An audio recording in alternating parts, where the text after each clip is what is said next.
আসসালামু আলাইকুম। আমি আব্দুর রউফ, সহকারী শিক্ষক বাংলা, কাহালু সরকারি মডেল উচ্চ বিদ্যালয়। করোনাকালে স্কুলের যে ক্লাসের ক্ষতি হচ্ছে, শিক্ষার্থী স্কুলে এসে ক্লাস করতে পারছে না, সে কারণেই আমরা অনলাইন ক্লাস নিয়ে চলেছি। আজকের অনলাইন ক্লাসে যারা আমার সাথে যুক্ত হয়েছেন তাদের সবাইকে আন্তরিক শুভেচ্ছা জানাচ্ছি। আজকে নবম এবং দশম শ্রেণীর বাংলা দ্বিতীয় পত্রে ধ্বনির পরিবর্তন নিয়ে কাজ করব। ধ্বনির পরিবর্তন, এই অধ্যায়টি বাংলা ব্যাকরণের একটি গুরুত্বপূর্ণ অধ্যায়। ধ্বনি পরিবর্তন কখনো নিয়মই হয়ে থাকে, আবার কখনো কারণই হয়ে থাকে।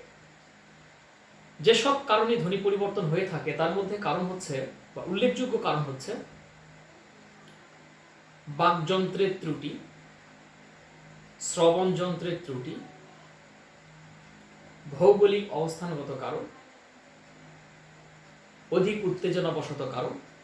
এসব কারণে বাংলায় ধ্বনি পরিবর্তন হয়ে যেতে পারে। আর ধ্বনির পরিবর্তনটা হচ্ছে ব্যাকরণের নিয়মে যে পরিবর্তন হয় সেই পরিবর্তন। আমরা ধ্বনি পরিবর্তনের 1 নাম্বার নিয়ম দেখছি, স্বরাগম।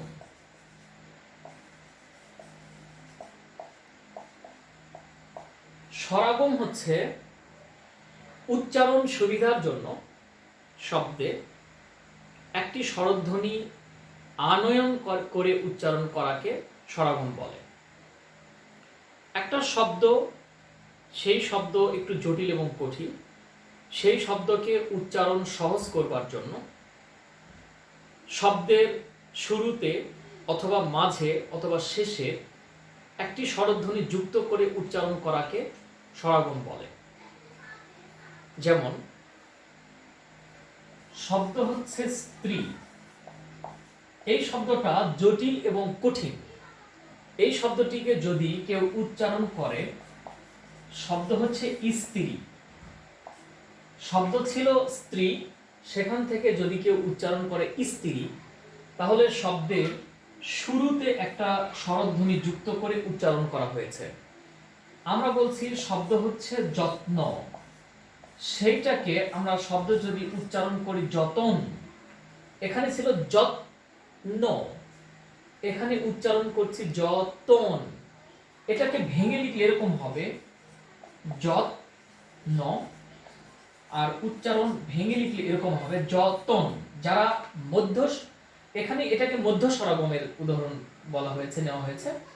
এখানে মাঝখানে ধ্বনিতে আটকানো স্বরীয় ছিল, কিন্তু এখানে ওকার এসেছে, এটা মধ্য স্বরাগমের উদাহরণ। আর আরেকটা উদাহরণ হচ্ছে শব্দ হচ্ছে সত্য, সেখান থেকে আমরা শব্দ বলছি সত্যি। সেই দিক থেকে স্বরাগমকে 3 ভাগে ভাগ করা হয়েছে। 1 আদি স্বরাগম, 2 মধ্য স্বরাগম এবং 3 অন্ত স্বরাগম। আমরা এই উদাহরণকে ব্যবহার করছি আদি স্বরাগমের মধ্যে, এইটাকে ব্যবহার করছি মধ্য স্বরাগমের মধ্যে, আর এইটাকে ব্যবহার করছি অন্ত স্বরাগমের মধ্যে। আমরা সেজন্য বলেছি যে স্বরাগম হচ্ছে উচ্চারণ সুবিধার জন্য শব্দে একটি স্বরধ্বনি যুক্ত করে উচ্চারণ করা। এটা শব্দের শুরুতে হতে পারে, মাঝে হতে পারে, শেষে হতে পারে।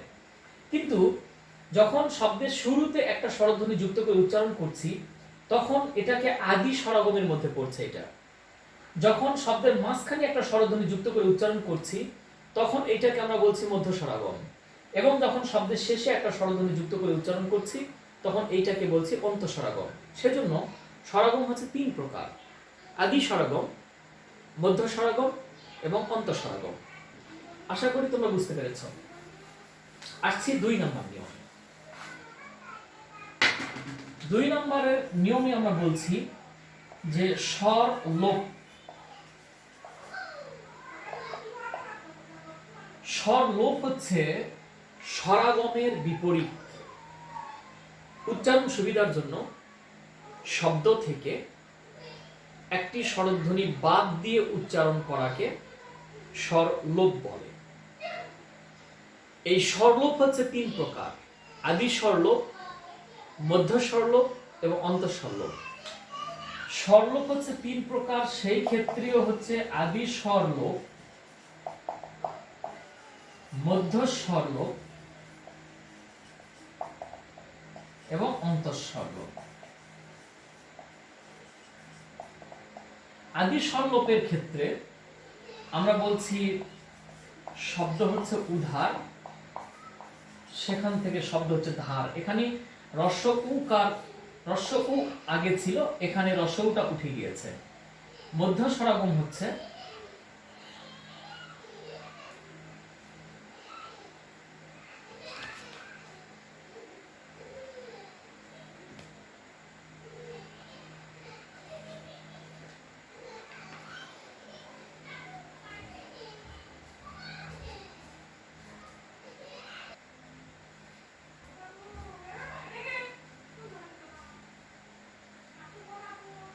দুই নম্বর নিয়ম হচ্ছে স্বরলোপ। স্বরলোপ স্বরলোপ হচ্ছে শব্দ থেকে, উচ্চারণ সুবিধার জন্য শব্দ থেকে একটি স্বরধ্বনি বাদ দিয়ে উচ্চারণ করাকে স্বরলোপ বলে। এই স্বরলোপ 3 প্রকার: আদি স্বরলোপ, মধ্য স্বরলোপ এবং অন্তঃস্বরলোপ। আদি স্বরলোপ হচ্ছে শব্দের শুরু থেকে যদি একটি স্বরধ্বনি লুপ্ত হয়ে যায় তাহলে সেটাকে বলা হয় আদি স্বরলোপ। যেমন শব্দ হচ্ছে উধার, সেখান থেকে শব্দ হচ্ছে ধার। এখানে শব্দের শুরুতে একটা রস্ব ছিল, এটা লুপ্ত হয়েছে, এটা আদি স্বর লুপ্ত হয়েছে। শব্দের মাঝখান থেকে যদি কোনো স্বরধ্বনি লুপ্ত হয়ে যায় তাহলে সেটাকে বলা হয় মধ্য স্বরলোপ। যেমন শব্দ ছিল দরজা, সেখান থেকে শব্দ হয়েছে দরজা। এখানে মাঝখানে একটা ওকার ছিল, এখানে ওকার লুপ্ত হয়েছে। এবং শেষ হচ্ছে অন্তঃস্বরলোপ। অন্তঃস্বরলোপের ক্ষেত্রে আমরা বলছি যে শব্দ হচ্ছে হতাশা, সেখান থেকে আমরা শব্দ বলছি হতাশ, শব্দের শেষ ধ্বনি লুপ্ত হয়েছে। এখানে শুরুর ধ্বনি লুপ্ত হয়েছে, সেজন্য আদি স্বরলোপ। এখানে মাঝখানে ধ্বনি লুপ্ত হয়েছে, সেজন্য মধ্য স্বরলোপ। এবং এখানে শেষ ধ্বনি লুপ্ত হয়েছে, সেজন্য এটাকে আমরা বলছি অন্তঃস্বরলোপ। যাচ্ছে আমরা 3 নাম্বার নিয়মে। 3 নাম্বার নিয়ম হচ্ছে সমীভবন।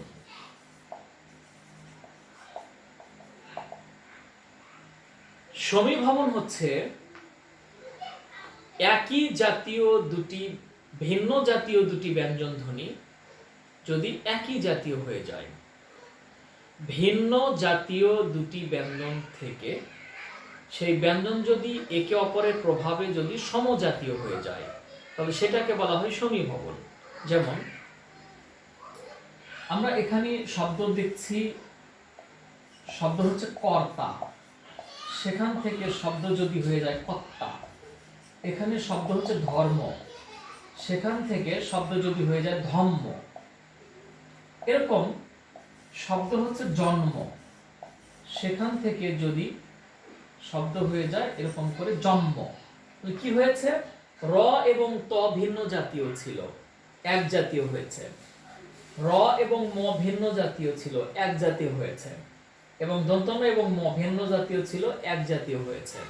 সেজন্য আমরা বলেছি যে ভিন্ন জাতীয় দুটি ব্যঞ্জন যদি এক জাতীয় হয় তাহলে সেটাকে আমরা সমীভবন বলি। আর এর বিপরীত একটা নিয়ম রয়েছে, সেটি হচ্ছে বিষমীভবন। বিষমীভবন বিষমীভবন হচ্ছে সমজাতীয় দুটি ব্যঞ্জন ধ্বনি থেকে যদি ভিন্ন জাতীয় হয়ে যায়, অর্থাৎ এক জাতীয় দুটি ব্যঞ্জন ধ্বনি যদি ভিন্ন জাতীয় হয়ে যায় তাহলে সেটাকে বলা হয় বিষমীভবন। যেমন শব্দ ছিল এরকম লাল, সেখান থেকে যদি হয়ে যায় নাল। শব্দ ছিল এরকম শরীর, সেখান থেকে যদি হয়ে যায় শরীর। এখানে লক্ষ্য করেছো তোমরা যে এখানে লাল দুটো একই জাতীয় ধ্বনি ছিল, ধ্বনিটা পরিবর্তন হয়ে একটা দন্তন্য একটা লতে রূপান্তরিত হয়েছে। আবার এখানে র এবং র দুটো একই জাতীয় ধ্বনি ছিল, সেখানে র এবং ল দুটি ভিন্ন জাতীয় হয়েছে। সেজন্য আমরা বলছি যে সমজাতীয় দুটি ব্যঞ্জন অর্থাৎ একই জাতীয় দুটি ব্যঞ্জন যদি ভিন্ন জাতীয় রূপ লাভ করে তাহলে সেটাকে আমরা বলছি বিষমীভবন। এটি হচ্ছে ধ্বনি পরিবর্তনের একটি নিয়ম। আমরা যাচ্ছি পরবর্তী নিয়মে। 5 নিয়ম হচ্ছে ব্যঞ্জন দ্বিত্ব।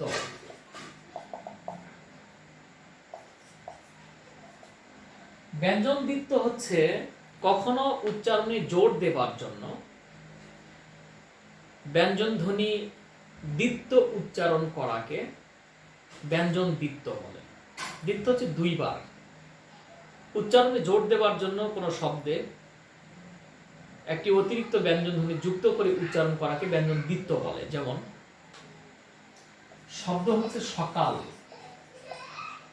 সেখান থেকে শব্দ কেউ যদি উচ্চারণ করে সকাল। শব্দ হচ্ছে পাকা, সেখান থেকে কেউ যদি উচ্চারণ করে শব্দ হচ্ছে পাক্কা। তাহলে এখানে শব্দ ছিল সকাল হয়েছে সকাল, এখানে শব্দ ছিল পাকা হয়েছে পাক্কা। এরকম যদি কেউ ব্যঞ্জন যুক্ত করে কোনো শব্দ উচ্চারণে জোর দেওয়ার জন্য এরকম যুক্ত করে উচ্চারণ করে তাহলে সেটাকে বলা হয় ব্যঞ্জন দ্বিত্ব। এর বিপরীত নিয়ম হচ্ছে ব্যঞ্জন চ্যুতি।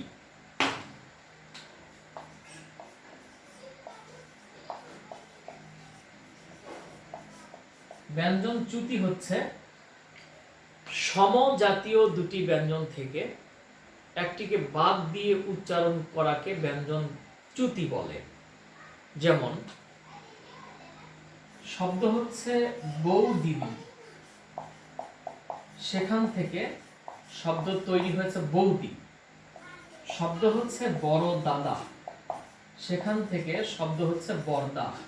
এখানে দুটা ছিল দিদি, এখানে একটা এসেছে। এখানে ছিল দাদা, এখানে একটা এসেছে। অর্থাৎ সমজাতীয় ব্যঞ্জন ছিল, একটিকে বাদ দিয়ে উচ্চারণ করাকে ব্যঞ্জন চ্যুতি বলে। এতক্ষণ পর্যন্ত আপনারা যারা আমার সাথে ছিলেন তাদেরকে অসংখ্য ধন্যবাদ। যেসব শিক্ষার্থী আমার সাথে ছিল তাদেরকে ধন্যবাদ জানাচ্ছি। আজকের এই ক্লাস কারো কাজে লাগলে আজকের এই শ্রমটি সার্থক হবে। ধন্যবাদ সবাইকে। আসসালামু আলাইকুম।